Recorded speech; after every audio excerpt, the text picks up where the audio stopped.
Como se pode depreender, aqui existe uma clara conexão com o tema muitos os chamados, mas poucos os escolhidos. O tema da porta estreita é um tema que mereceu uma análise filosófica e religiosa bastante ortodoxa, bastante dogmática ao largo dos tempos. O pensamento cristão quase sempre interpretou essa passagem, tanto é que os religiosos mais flexíveis e menos identificados com o pensamento dogmático rígido fugiam até de abordar essa passagem, porque consideravam essa passagem como sendo passível apenas dessa interpretação mais rígida e talvez por falta de recurso da época, estou falando em épocas passadas, tá? Em gerações anteriores, por falta de recurso e de entendimento, né?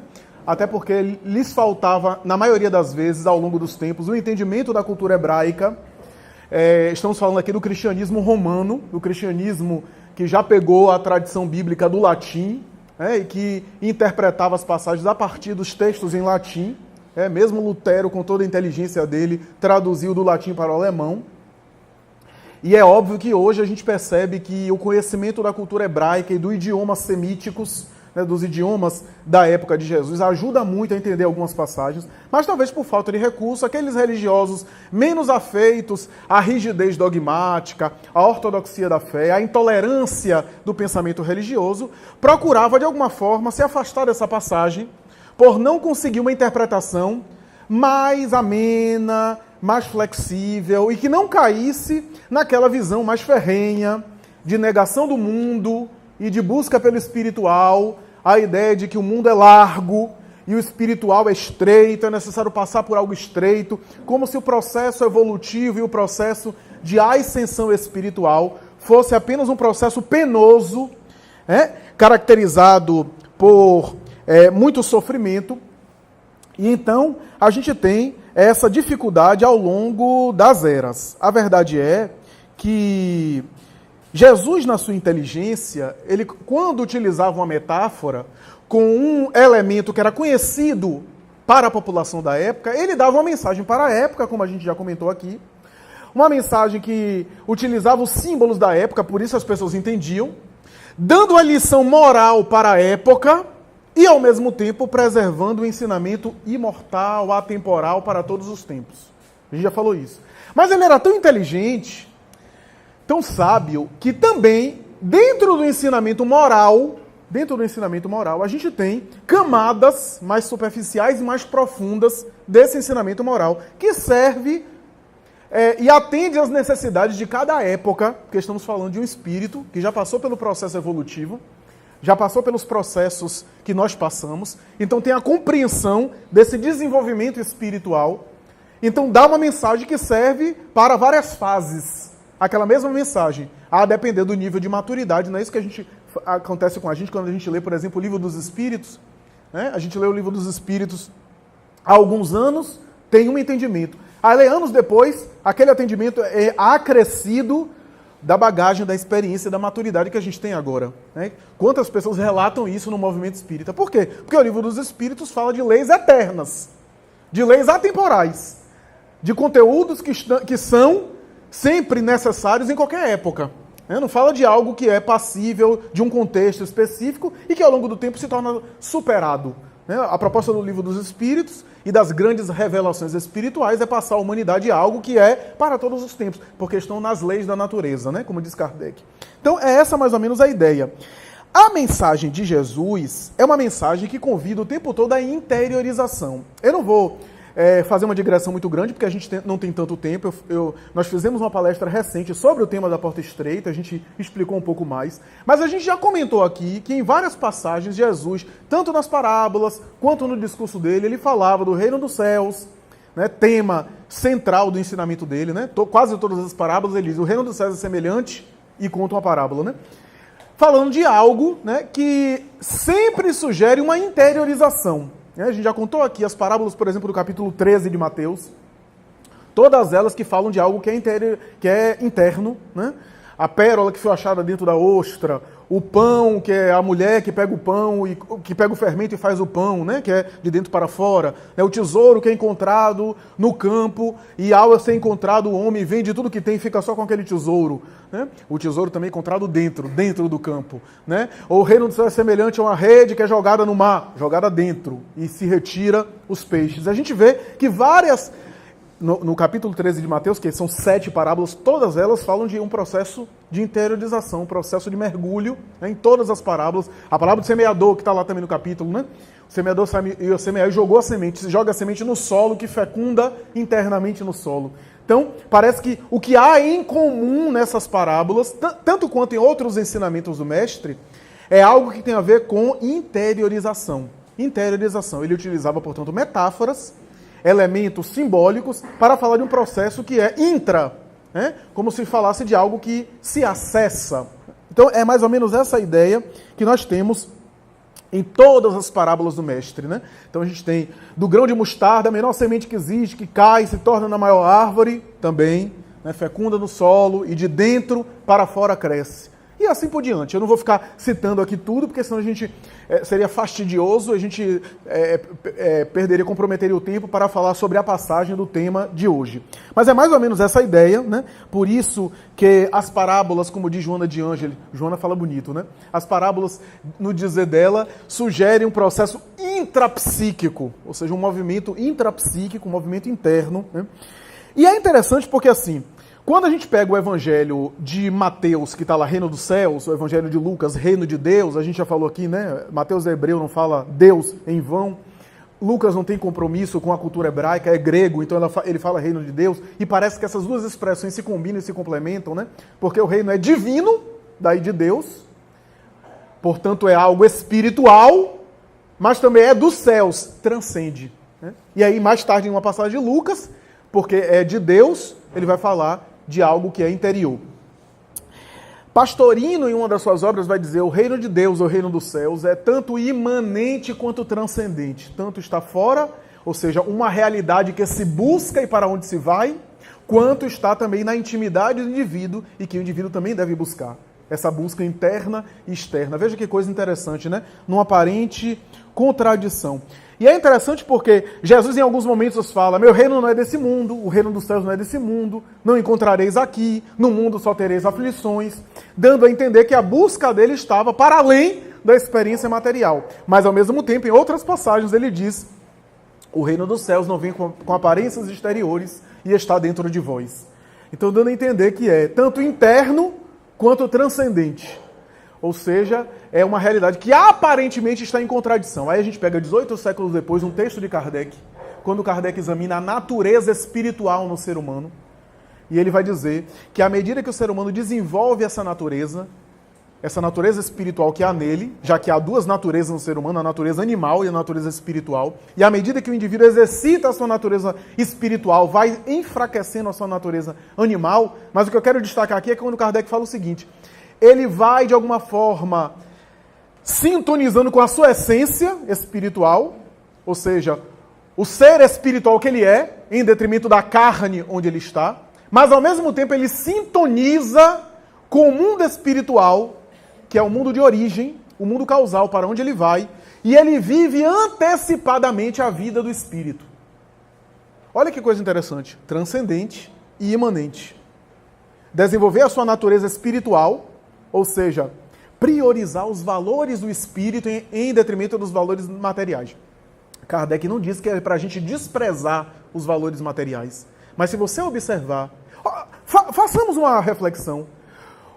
Os episódios que a gente se irritou, que a gente se desequilibrou, os episódios que a gente se desestabilizou no dia a dia, se a gente fizer uma reflexão profunda, a gente vai ver que quase sempre foi porque a gente priorizou os valores materiais em detrimento dos valores da alma. Em todos os episódios. Quando a gente se desequilibra, quando a gente se encoleriza, quando a gente se desequilibra moralmente, é porque a gente colocou os valores materiais acima dos valores da alma. Não é que a gente não deva valorizar as experiências materiais, mas é uma questão de priorização. Quando a gente coloca os valores materiais acima dos valores da alma, a prejuízo dos valores da alma, nós acabamos por de alguma forma, desequilibrar a alma. É essa mais ou menos a ideia. Porque nós damos um valor à experiência material que a experiência material não tem. Damos um valor demasiado. Então é sutil, mas é por aí. Então, Kardec vai dizer o seguinte, veja que coisa interessante. Se o mundo espiritual é um local, uma porta, vou usar a expressão porta, um acesso para onde se vai, e o indivíduo está na vida material, essa é a dificuldade da nossa cultura, né? A nossa cultura lida com espiritualidade como algo bonito, que de vez em quando a gente faz algum exercício, né? Como alguém que coloca incenso uma vez por semana dentro de casa, né? Mas a ideia que a doutrina espírita fala é o seguinte, você viva a vida material, mas tenha em mente que toda a vida material também tem o objetivo de preparar você para a vida espiritual. Não é você, não, eu vou ver minha vida material aqui, depois da vida espiritual eu dou um jeito. Não. Os processos materiais são ferramentas para a vida espiritual. O que é que André Luiz, qual foi a frustração de André Luiz quando chegou lá? Ele queria ser médico, mas não tinha se preparado para ser médico do espírito. Tanto é que ele diz isso, né? Que ele ficava embaraçado e ele sugere que a encarnação dele era para se preparar para isso.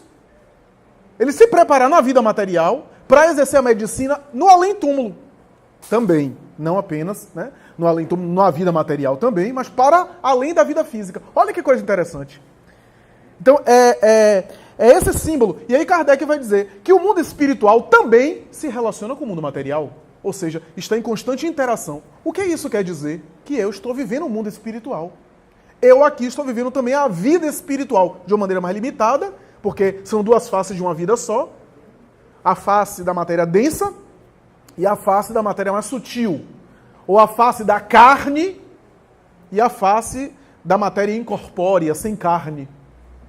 Mas são duas faces de uma mesma realidade. Se interage conosco, os espíritos se acotovelam, como diz Kardec, ipsilíteres conosco, é que vale dizer que eu também já estou vivendo a vida do espírito aqui. Então é uma preparação para, mas também um exercício durante o processo. Imanente, interior e transcendente. Por que eu estou dizendo isso? Porque o símbolo de porta dá a ideia de um acesso, tanto de se deslocar para, quanto de penetrar em. Porta tem esse duplo sentido. Um instrumento de deslocamento para onde se vai, mas também um símbolo que sugere acesso. Quem passa por uma porta entra em algum lugar. Olha que coisa interessante. Então, a porta tem esse símbolo. Eu não vou aqui citar muito, mas assim, Jesus já fez alusão a algumas metáforas de acesso, né? A agulha passar pelo camelo, e aí tem várias interpretações, desde a agulha, desde o camelo, né, passar por uma agulha, né? Até uma porta que se dizia que era chamada, agulha, e que o animal, o camelo, passava.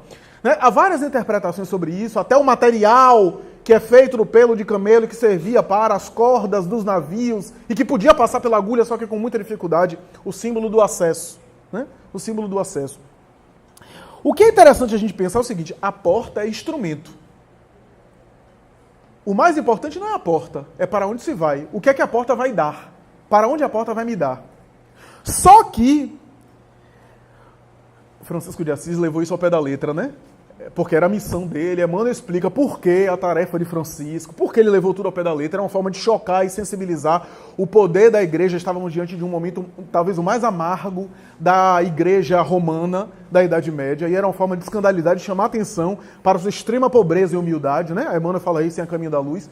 E ele levou tão ao pé da letra que na ordem franciscana, ele chegou a estruturar o acesso à ordem numa porta bem pequenininha. O que fez com que Frei Leão se revoltasse, porque Frei Leão tinha quase 2 metros, Francisco era baixinho, né? E para passar por aquela porta tinha que fazer dieta de Ravena. Então, vejamos que é um símbolo, né? Um símbolo que nos dá uma ideia, né? Claro, é um símbolo que Francisco entendia na época da Idade Média, de uma disciplina, né? A disciplina para passar pela porta, a ideia de passar pela porta humildemente, olhando de baixo para cima e não orgulhosamente de cima para baixo. Mas não é só isso. Né? Só que, sabe qual é a coisa mais interessante? É que quando o Pastorino examina essa passagem, ele vai dizer o seguinte, o outro momento que Jesus utiliza a palavra porta, sabe quando é? é quando ele se chama de porta. O que dá a entender, tudo indica, que quando ele fala entrai pela porta estreita, a porta era ele. Eu sou a porta. Eu sou a porta das ovelhas. Então, Jesus é a porta que leva para onde? Para Deus. Eu sou o caminho, a verdade e a vida. Ninguém vai ao Pai senão por mim. A porta é esse caminho, esse instrumento. Parece sugerir que o próprio Jesus é esse instrumento, essa porta. E na cultura hebraica, nós temos em alguns momentos no Antigo Testamento o símbolo da porta do templo de Jerusalém, a chamada porta do tabernáculo, que era uma porta só para onde entrava, e as pessoas acreditavam que entrando por ali se dava o acesso à divindade, o lugar do santo dos santos, né? Que era toda uma cultura, né, bastante excludente, inclusive, né? Mulher não entrava, gentio não entrava, só profetas e doutores da lei, né? Havia um átrio para o povão, né? Mas o local mais sagrado as pessoas não entravam, né? Então essa é a ideia da porta que dá acesso, né? Em alguns momentos, o Antigo Testamento utiliza Moisés como símbolo de porta, a porta que dá para Deus, para Yahvé, o grande legislador do povo hebreu. Não é à toa que a gente pega Paulo e Estevão, do Espírito Emmanuel, e quando Estevão, o grande Gesiel, está sendo apedrejado, melhor, corrigindo, antes de ser apedrejado, quando Saulo, ainda Saulo, furioso doutor da lei, entra na igreja do caminho para debater e bater boca com os discípulos de Jesus, ficando intrigado com aquele orador Estevão, que tinha uma inspiração, e ele que era doutor da lei, orador, né, que tinha toda a cultura da época, ficou embaraçado com aquele homem simples, aquele homem que não era provido dessa cultura toda, e ficou sem argumentação, porque aquele homem citava as escrituras com a perfeita conexão. O que mais enfureceu Saulo e que fez ele levar adiante o processo que resultou na morte de Estevão, no seu apedrejamento público, foi quando Estevão, já encerrando o diálogo, diz assim: amigo, Moisés é a porta, Jesus, no entanto, é a chave que abre a porta. Para Saulo, era como se colocasse Jesus como algo maior, né? Como sendo um instrumento que se abre, né? Se Moisés era a porta, né? Só com a chave para abrir a porta. Então é essa ideia, né, que chama a atenção da cultura. Na análise tradicional, é a ideia que Allan Kardec também discute e cita, que é o mundo é de prazeres, portanto é largo, é folgado, e a conquista do espiritual é uma porta estreita. Não é que essa... Veja que Jesus é sábio. Jesus não sabia que as pessoas iam entender dessa forma? Jesus não sabia que haveria essa conclusão? Claro que ele sabia. E se ele sabia, é porque há um fundo de verdade nisso. É claro que há. Não podemos negar que se eu vivo apenas a vida do ego, vou falar em uma linguagem mais psicológica, é óbvio que a minha vida, do ponto de vista do ego, é uma vida folgada, é uma vida larga, é uma vida de prazeres, é uma vida de acomodação.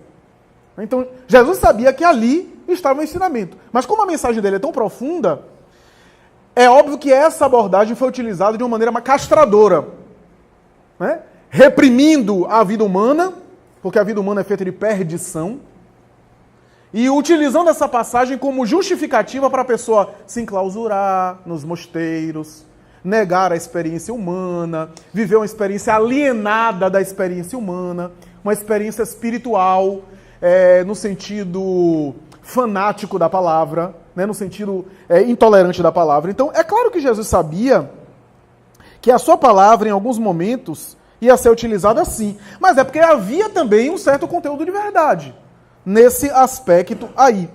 A verdade é que, do ponto de vista da nossa literatura, a gente sabe, os espíritos falam que a vida material é sedutora, e que é um grande aprendizado, porque só na vida material eu vou aprendendo a ser moderado. Allan Kardec fala isso na Lei de Conservação. Os prazeres que a vida me dá são essenciais para exercitar em mim a moderação, o que é excesso do que não é excesso, né? O que é prudência do que não é.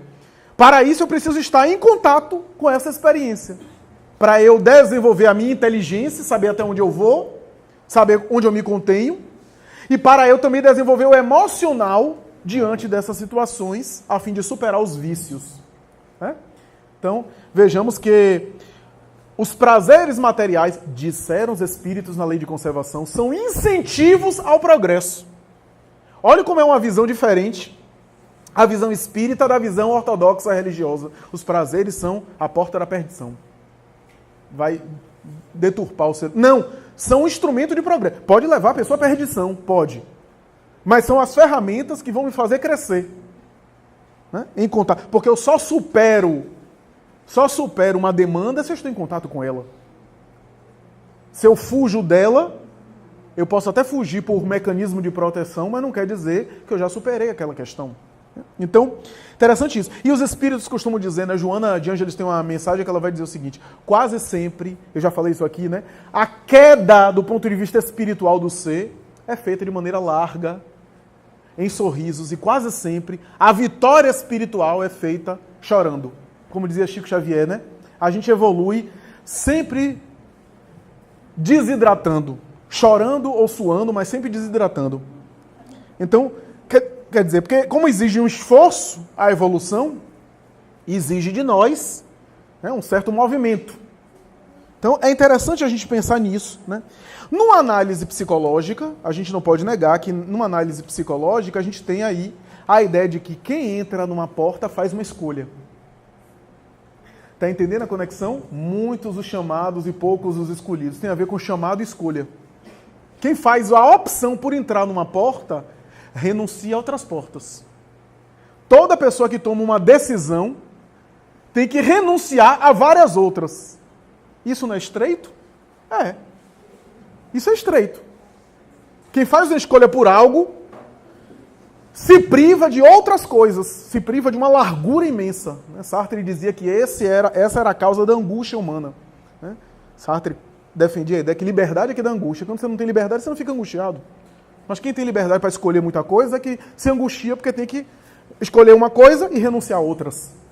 Então, essa é a ideia. A porta, portanto, psicologicamente pode sugerir aí uma espécie de escolha e um estreitamento do meu raio de ação. Eu escolho uma coisa e renuncio uma série de outras coisas. Né? A porta dá a entender a um acesso interno, uma interiorização. Daí a ideia de sintonizar com o transcendente, ida, abrir a porta, deslocar, mas ao mesmo tempo mergulhar interiormente. A porta sugere também isso. O que é que eu quero dizer com isso? Que quando Jesus utilizou outras expressões parecidas do tipo entra no teu quarto, dá a ideia também de entrar num cômodo. Portanto, abrir uma porta e entrar. Entra no teu quarto e ora ao Pai em segredo, e o Pai em segredo te responderá. Ele está falando de um processo que ninguém vê, que ninguém observa, que ninguém aplaude, que é o processo de iluminação, de transformação, de crescimento interior, que é feito sem a visão alheia, que é feito sem espetáculo exterior, sem os movimentos de ostentação, que é, normalmente, o convite da autotransformação, o convite da porta estreita. Agora, o que eu quero acrescentar com tudo isso é o seguinte: estreito, e isso é um entendimento de alguns teólogos atuais, veja como a mensagem de Jesus é profunda. Estreito não é apenas apertado, mas é próximo. Estreito tem a ver com vínculo. Lembram da cultura hebraica que a gente falou aqui, que diz que o relacionamento com Deus deve ser um relacionamento com intimidade, comparando a um casamento, que é uma relação de intimidade? Né? Lembram disso? O vínculo? Então, porta estreita dá a ideia de estreitamento, de vínculo próximo, de relação próxima. Porta estreita também remete a essa conexão de proximidade com Deus através do Cristo. Se Ele é a porta, estaremos estreitamente com Deus quando passarmos por Ele, irmos até Ele. Estaremos, ou seja, Jesus nos leva a um estreitamento com a divindade. Ou melhor, a aproximação nossa com Cristo nos leva automaticamente a nos aproximarmos de Deus. Ou seja, uma relação estreita com Deus. Isso é importante que a gente entenda, porque esse é um dos entendimentos de autores atuais que interpretam a Bíblia, que reflexionam em torno da Bíblia. Veja como a mensagem de Jesus é rica, não é? É rica. Porque fala de muita coisa. Só para concluir, eu contei isso numa cidade agora que eu fui para fazer palestra. Eu me lembro, logo no início da atividade minha profissional, eu recebi um indivíduo que eu acompanhei em experiência psicoterápica um tempo. E eu nunca vi um indivíduo tão habituado à agressividade e explosões externas. Eu costumo dizer que ali estava o protótipo do Pit Boy. Porque depois de examinar, fazer uma anamnese, né, a história de vida dele, né, a gente percebia assim, que o histórico de agressividade era uma coisa que me impressionava muito. Né? Não apenas mais tarde na vida adulta, lutando jiu-jitsu, artes marciais, mas assim, desde a adolescência, ele se envolveu em tanta confusão e parece que a vida permitiu uma coletânea de situações que não complicou muito para ele, não foi assassinado, mas correu risco. Porque até brigar, ele se exaltava, tinha um pavio, aliás, não tinha nem pavio ali. Explodia de tal forma que assim, não tinha, podia ser policial na frente dele querendo repreender, ele já bateu em policial. Era uma coisa assim, fora do convencional, que a gente só vê em filme. Né? E explodia, armou tanta confusão a vida inteira. Ele estava mais ou menos, se não me falha a memória, ele tinha mais ou menos uns 45 anos. Né? Já tinha assim, um currículo aí de uns 30 anos, mais ou menos, de violentar os outros, de bater em mulher, teve vários relacionamentos que espancou a namorada. Então era uma coisa muito agressiva. Ele chegou à terapia com síndrome do pânico, tendo crise de pânico. Então eu vi aquele homenzarrão assim, né? Que eu acho que se ele soprasse eu desencarnava, né? Porque era um armário e não conseguia ficar sozinho. A mãe ou a esposa tinha que acompanhá-lo. E eu, nos primeiros atendimentos, eu ficava pensando aqui. Uma coisa que eu vou dividir com você. Pergunta difícil. É melhor ou pior ele estar com a síndrome de pânico? Porque eu fazia no caso dele, eu fazia essa pergunta. Ele está me convidando a fazer um tratamento em torno da síndrome de pânico. Mas eu fico pensando, se não fosse a síndrome de pânico, ele estava pianinho, ele estava um exemplo. Porque com medos, com crises periódicas. Notem bem. Olha como o sinal, né?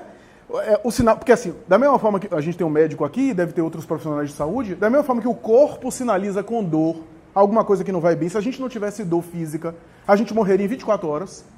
24 horas. Que até uma mão que a gente colocasse numa chapa quente, queimar, a gente perderia a mão em alguns minutos e nem saberia. Porque não teria dor. Então a dor sinaliza que algo não vai bem com o nosso corpo. Na alma também. Sintomas da alma sinalizam para algo que a gente precisa encontrar, descobrir e direcionar. Então, eu fiquei pensando, aquele processo de agressão e de excursão, agora o psiquismo dele estava convidando ele a viajar para dentro. Às vezes de maneira dolorosa, porque às vezes a vida nos convida de maneira dolorosa a viajar para dentro. E ele estava refletindo daquela forma. Era a forma talvez que a divindade e a vida permitiu, que ele buscou espiritualidade, ele buscou terapia alternativa. Quer dizer, olha como as coisas acontecem com a gente, né? Eu não estou dizendo que todo o processo de sofrimento psíquico é uma bênção para o indivíduo, não. Há vários fatores. Mas eu estou dizendo que naquele caso ali, era um convite para que ele melhorasse do pânico, superasse o pânico e fosse uma pessoa melhor, uma pessoa diferente. Porque, no fundo, são faces de uma mesma moeda. A agressividade é medo. Quem é violento é medroso. E é isso que a gente, no processo terapêutico, trabalhou. Quem é muito agressivo é porque tem medo, no fundo. Então, o outro lado da moeda agora estava emergindo dentro dele. Né? E jogando para fora. Então, essa é uma porta estreita.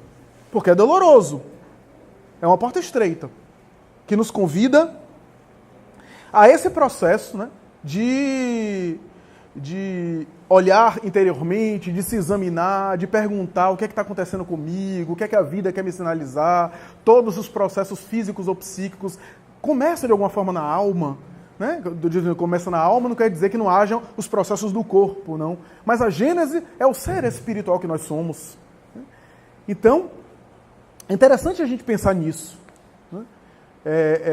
Eu me lembro que Divaldo, só para concluir e passar para as perguntas, Divaldo comentou que certa vez ele teve um processo cardíaco, né?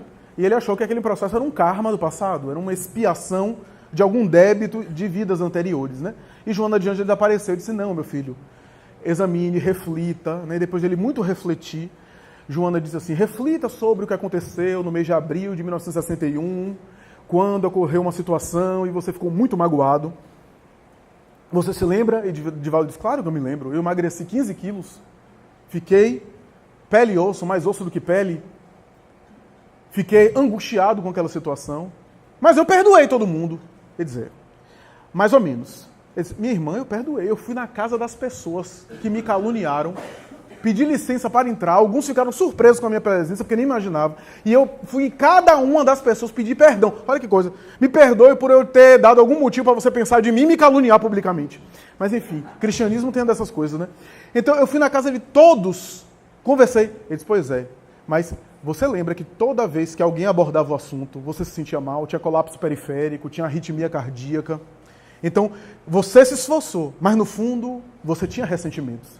E você se lembra que algum tempo depois do fato, você desejou morrer? Divaldo disse que lembrou. Que ele ficou de cama, teve um dia que ele estava tão mal que ele nem levantou, e ele disse, era melhor que eu morresse. E ficou desejando morrer. E o inconsciente assimilou aquele desejo dele. Ele disse, pois é, agora faça a terapêutica. E ele começou a fazer, né, o processo terapêutico. O médico tinha dito para ele que ele não passava de 6 meses com aquele problema cardíaco. Ele está aí até hoje. O médico desencarnou, ele foi para o enterro, fez uma grande oração, uma oração muito bonita. Mas, enfim, quer dizer, aí hoje, recentemente, ele na Semana Espírita de Vitória da Conquista, ele deu até um depoimento dizendo, né, que ele está com, muita gente não sabe, ele está com alguns sofrimentos e alguns processos enfermícios muito sérios, né, está tomando morfina. E ele disse, eu aguentei até o máximo minha dor física, tentando controlar mentalmente. Mas recentemente eu tive que aderir à morfina. E estou ingerindo morfina para dar conta da dor. E um dia eu estava tão mal que Joana de Ângeles apareceu, eu comecei a me queixar. Ele disse, a senhora, hein? Não é possível que a senhora não está sabendo o que está acontecendo comigo. Porque se o guia espiritual não sabe o que está acontecendo comigo, eu estou em maus lençóis. E a senhora não fala nada para mim, uma palavra de conforto. Ela diz, meu filho, o evangelho diz, pede e obtereis. Você não me pediu, eu achava que estava tudo bem. Já que você está pedindo, o que é que você quer de mim? Eles, olha que guia espiritual, terrível. Minha irmã, as dores que eu tenho passado, as situações difíceis, e começou a se queixar. Joana sorriu e disse assim, você ama São Francisco, não ama? Depois de Jesus, é a personagem que eu mais amo, que eu mais venero. Eu tenho um verdadeiro ardor apaixonado por São Francisco. Pois é, você sabia que ele ficou cego? Sei, sim, senhora. Conheço a biografia dele. Depois que ele viajou para o Egito, ele voltou, ele teve um tracoma, e a terapia da Idade Média era queimar com brasa ardente para não proliferar a doença e levá-lo a uma infecção e uma morte. Então, eu sei, ele ficou cego. Pois é, você sabia que ele contraiu o mal de Hansen? Sim, eu sei. Depois de uma viagem no Oriente, ele esteve diante de um sultão, em contrato com leprosos, com os hansenianos, ele contraiu o mal de Hansen, que perdurou durante quase toda a encarnação dele, para o resto da encarnação dele. Pois é, você sabia que ele tinha um câncer? Sim, um dos biógrafos dele diz isso, que um câncer, possivelmente nas regiões do ventre, estômago, intestino, alguma coisa assim, com sintomas que faziam dilacerar o ventre e dores atrozes.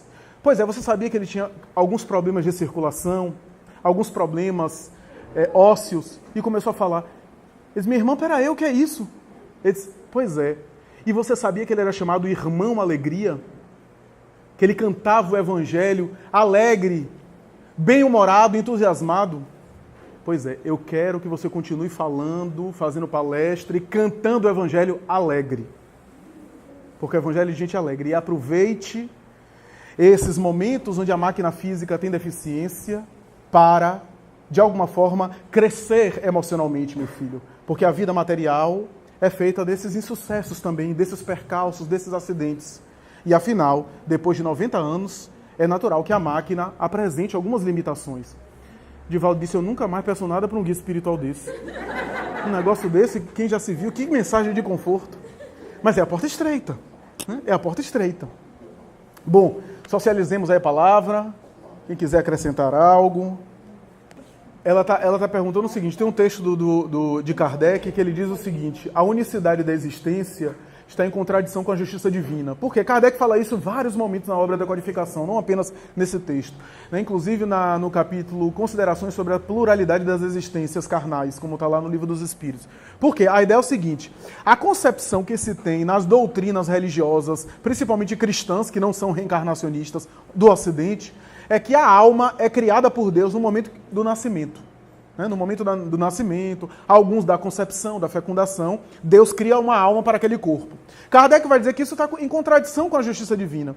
Porque se a alma é criada no momento do nascimento, no momento do início da vida física, ou seja, ela não teve um período anterior àquele, por que tanta diferença?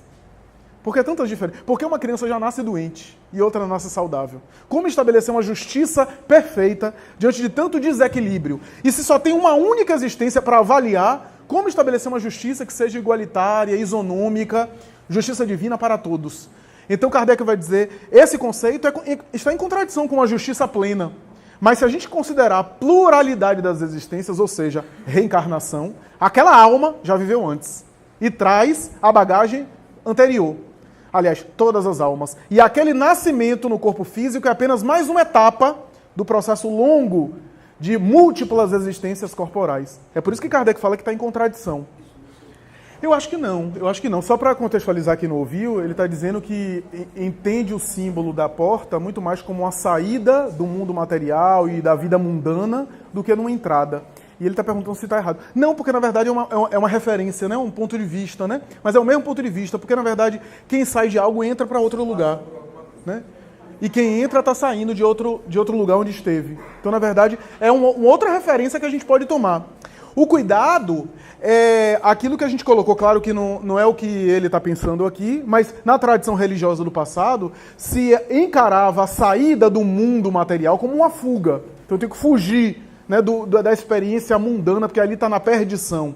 Não nesse sentido, mas é claro, você está coberto de razão. A gente realmente sai de uma experiência ou de uma perspectiva para agora assumir uma outra perspectiva, uma outra visão. A gente falou isso no seminário aqui, né? O ponto de vista, né? A depender de como a gente olha para as coisas. Como é que a gente olha a vida material, né? Com que tipo de lente a gente está olhando. Então é mais ou menos essa a ideia, né? Ou eu encaro como uma saída de uma experiência mais material para uma vida mais moralizada, mais sutil, mais psíquica, né? Ou uma entrada, um acesso. O bacana do símbolo do acesso é porque faz também alusão a um processo interno, né, de interiorização em relação, ou seja, entrar no próprio coração, né, que tem a ver com a espiritualização, ou a entrada, ou a saída do mundo material e entrada no mundo espiritual, numa vida espiritual, passa por um processo interior, né, de busca da nossa essência espiritual. Ou seja, por isso que é bacana o símbolo. Mas não está errado não. Tá errado não, tem tudo a ver, né? Tá conectado. Só para contextualizar, ela está perguntando se esse processo de interiorização pode ter remanescentes de existências passadas. Quando eu falo processo de interiorização, é um processo que, na verdade, convida todos nós, porque é um processo que todos nós precisamos fazer em qualquer momento do nosso processo evolutivo, que é o processo de busca interna, ou seja, de auto-melhoramento. Como nós não somos espíritos completos, em qualquer fase, mesmo espírito amadurecido, sempre somos chamados a nos desenvolvermos, né? Melhorarmos moralmente. E para melhorar, é necessário se voltar para dentro, ou seja, se voltar para si mesmo. É o chamado autoconhecimento, colocado no Livro dos Espíritos, que é nada mais nada menos do que a análise de si mesmo, ou seja, das próprias imperfeições e das virtudes. Esse processo que Kardec chamava de recolhimento, que a tradição do Oriente chama de meditação, não necessariamente com uma técnica de respiração específica. Todas as técnicas são boas, são válidas, mas aqui não estamos aqui focando em uma técnica de meditar especificamente, mas ter uma vida interior, ter reflexões, né, para que a gente possa saber, de alguma forma, aplicar esses conceitos, esse conhecimento de si mesmo em prol do nosso melhoramento. É inevitável isso e é indispensável isso para o indivíduo crescer, para o indivíduo se aprimorar. Acontece, às vezes, de um indivíduo já trazer hábitos de recolhimento de vida anterior. E na encarnação atual, ser resistente por algum processo, por algum motivo, a doutrinas religiosas. E aí há fatores muito sérios e inclusive complicados, que seria impossível eu dizer aqui em poucas palavras, mas eu vou dizer de maneira bem sucinta, sem esgotar o assunto, porque é mais complexo do que isso. Existem alguns casos de indivíduos do bem, mas que são céticos e materialistas, que, em existências anteriores, foram religiosos da doutrina tradicional, e ao chegarem no além-túmulo, se frustraram e se decepcionaram profundamente, porque acharam que apenas por cumprir um ritual, um culto exterior, ia encontrar Deus Pai e Jesus sentado no lado direito e ia sentar também. E ficar nas barbas de São Pedro. E como não encontrou esse paraíso, encontrou o mundo espiritual como é, ficou tão decepcionado e traumatizado com aquilo que ele achou que foi enganado pela religião, que ao voltar se sente resistente de qualquer religião, se sente até desconfiado de qualquer doutrina religiosa. Então, veja que há fatores reencarnatórios muito sérios. Às vezes são pessoas de bem, né? À semelhança de algumas pessoas, Filomeno Miranda tem uma obra que fala isso, que são resistentes à palavra de Jesus e qualquer coisa que remeta a cristianismo. Por quê? Porque no passado foram vítimas de guerra religiosa, foram mortas em nome da cruz e voltaram com resistência à mensagem do cristianismo, por causa do trauma vivenciado. Então tem esses fatores delicados, né? Diga, Luiz.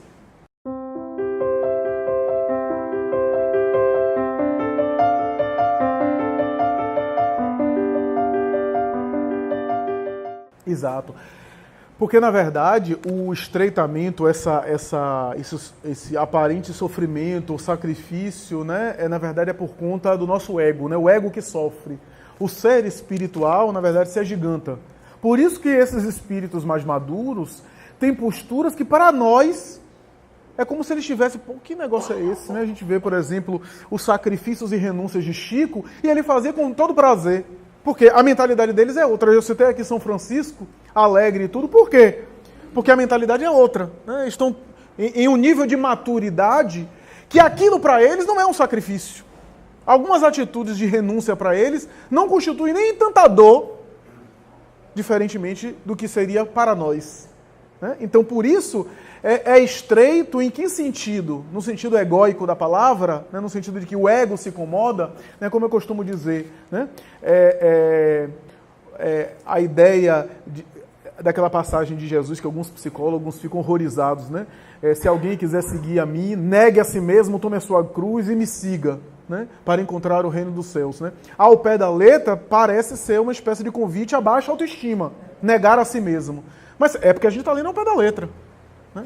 Se a gente lê negue a si mesmo como negue ao ego, ou seja, eu nego o ego para que o ser profundo que eu sou se agigante, da mesma forma, aquele que se humilha será elevado, e aquele que se eleva será humilhado. Ou seja, quem se humilha é o ego, até porque é o ego que se sente humilhado, é o ego que se sente ferido.